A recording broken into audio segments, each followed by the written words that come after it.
Hello, my beautiful people. Hi, I hope everyone's doing well. And today I want to do a little something different. Today is it's actually the last day of February, and February was a month of heart. And I wanted to share something about that, just making us realize that, heart disease strikes everyone. And my concern is, of course, everybody's health. And I thought I'd share this article. It's from a good friend of mine. Her name is Shawn, and she's a nutritionist in Newmarket. And she's written a beautiful article regarding that heart and heart disease. Although heart disease is one of the most common diseases that men and women in North America get affected, but it is different, and it's different from women than it is for men. I didn't know that. I just figured, heart disease is heart disease. But I want to share with you the article that she shared, and the best way to do that is just kind of give you some pointers on her article. Women and heart disease. Women's experience with heart disease is different than men's several important ways. For women's heart health is to improve the healthcare system, which is just beginning, needs to catch up with the women's heart and ensure that the new knowledge about women and heart disease is translated into better prevention. So the difference between men and women with heart disease, women's heart disease tends to appear in the smaller blood vessels of the heart, the microvascular disease, rather than the major coronary arteries. This means that our symptoms might not fit the classic textbook picture of heart disease. Women are more likely to experience chest discomfort rather than a crushing pain, shortness of breath, fatigue, indigestion, or nausea, back or neck pain. Angiograms are not effective at diagnosing microvascular disease. Women are less likely to be prescribed needed drugs such as blood pressure or cholesterol-lowering medication after a heart attack. Women's hearts are impacted by pregnancy, menopause, and hormonal changes throughout our lives. Wow, aren't we lucky? 90% of the SCAD cases are women, spontaneous coronary artery dissection. Women are less likely than men to attend cardiac rehabilitation programs after a heart attack. Cardiac rehab is key to preventing a second heart attack, and people who complete a program have better functional ability, quality of life, and experience of less depression. Heart attack symptoms for women. The most common heart attack symptom in women is some type of pain, pressure, or discomfort in the chest, but it is not always severe or even the most prominent symptom, particularly in women, and sometimes women may have a heart attack without chest pain. Women are more likely than men to have heart attack symptoms unrelated to chest pain, such as neck, jaw, shoulder, upper back, and abdominal discomfort, shortness of breath, breaking out in cold sweats, pain in or both arms, nausea or vomiting, sweating,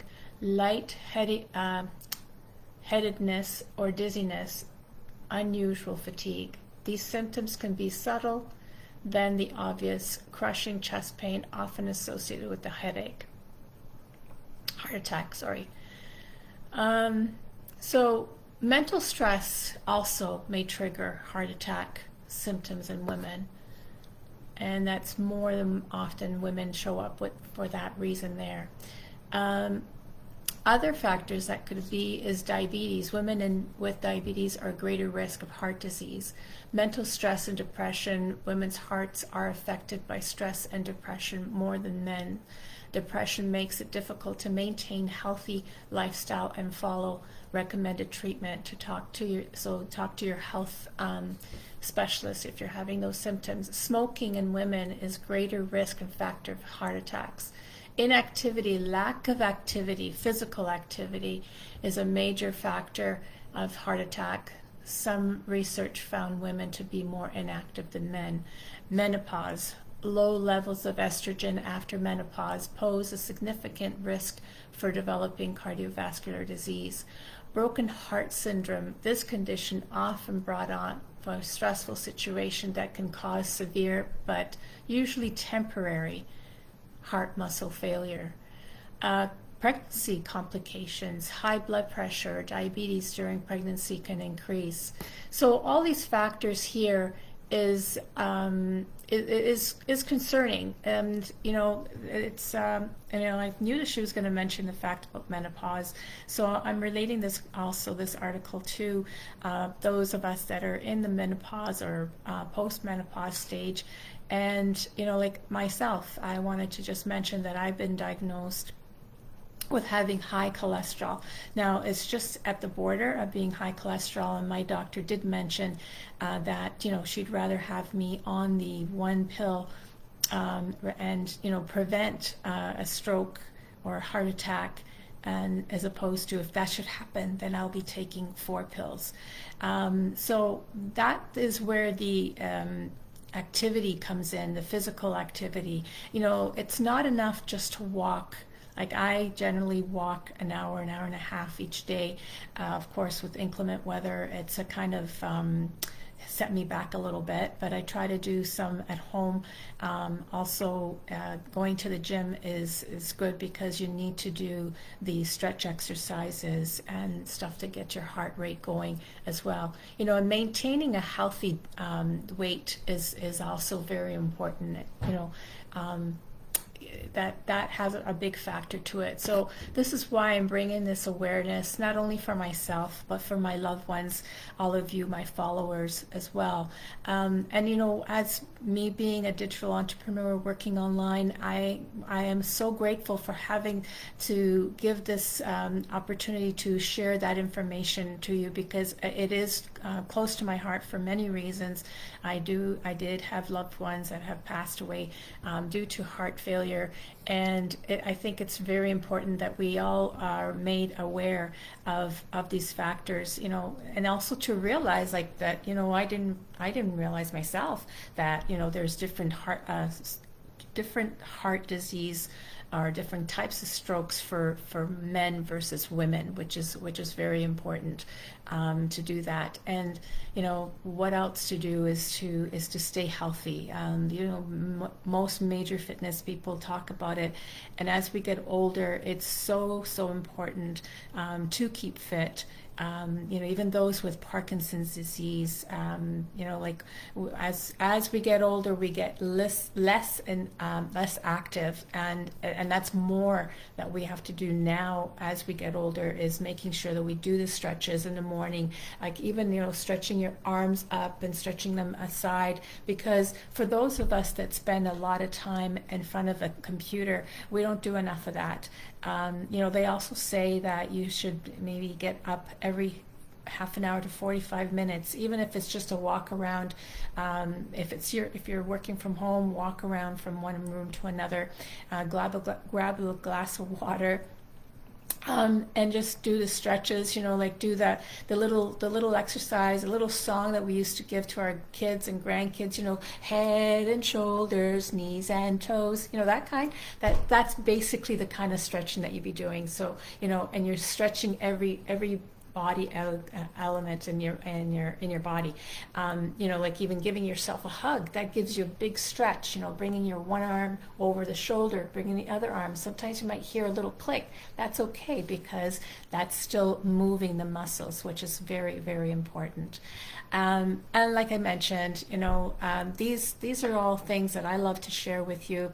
Being a digital entrepreneur means that I can share these kind of articles with you. Of course, you can share them as well. But what does it mean to be a digital entrepreneur? It means that I'm working online, something that we all are looking online. We're surfing the net, grasping information from one another. But what a wonderful way to be earning. And on that note, we do have our webinar, which I'd love for you to come on and take a look and give you that opportunity to change your life as it has changed my life and so many other wonderful people that are my business partners, followers. Again, our webinar is complimentary. It doesn't cost you anything. All you have to do is just spend 90 minutes and hear about our system.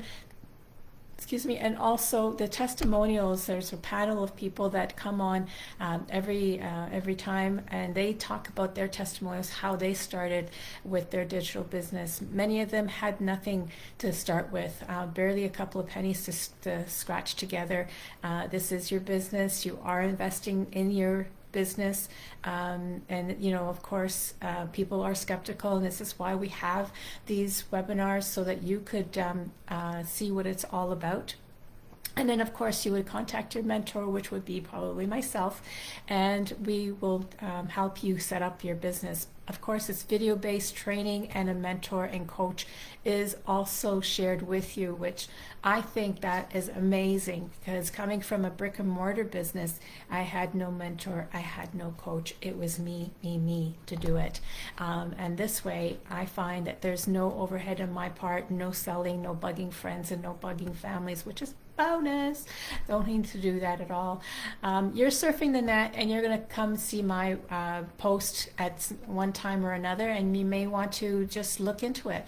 It doesn't cost you anything. Like I said, just go to my website, which is www.helenaragno.com. Enter in with your name and your email address, and I'll send you the link to our webinar. And there's also a replay, so you can watch it as many times as you can, just as I have to. For those of us, most of us have just clicked on it and said, yes, this is something that I want to give it a try. You've got a 30-day try, 30 days, and you know what? It's guaranteed. So we just want to share that with you. Again, going back to our topic today, heart and stroke disease is nothing to joke about. Watch for the signs. Watch for the chest pain, the shortness of breath, nausea or vomiting, unusual tiredness, cold sweat. This is all for women. For men, of course, for men that was chest pain. Also discomfort on the arms, legs, and backs as well too. So if there's any other questions, I may have missed some of the part of the article. I just wanted to kind of brief you in on the importance of being aware of the heart and its heart disease as well. And again, I'd be more than happy to answer any questions. Go to my website, which is www.helenaragno.com. And please take care of your heart. Take care.